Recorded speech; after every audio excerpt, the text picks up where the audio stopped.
Rabbi Chiyya is famous for the following story. For this, we're going to end our Zman for Pesach this year. Rabbi Hanina and Rabbi Chiyya were fighting with each other. Rabbi Hanina, and obviously something learning, Hanina said, you're arguing with me. If the entire Torah was forgotten, I would be able to restore it with my great intellect and Torah and Torah tools to understand Torah.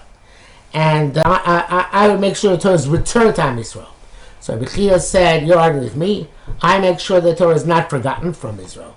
I go to cities. First, I plant fields, and in order to make a rope made from hemp, and I capture deer from which to make parchment, and I capture the deer with that rope, and I write on 5 sets of parchment, Breish Lishmos Vayikra Bamidbar Dvarim, and I go to a city where people have not been learning. You should know there was a school system which was instituted in the time of Bayi Sheni by one of the Kohen Gedolim, Yoshua ben Gamla. But by this, after the Churban, of course, the system was wrecked. But Rabbi Chiyya basically restarted it.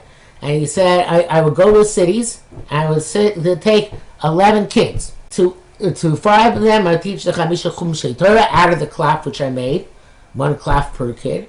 And for Shisha Sisha Mishnah, which still had to be which was still Baal Peh. They weren't written down, even though they were edited. They still weren't written down.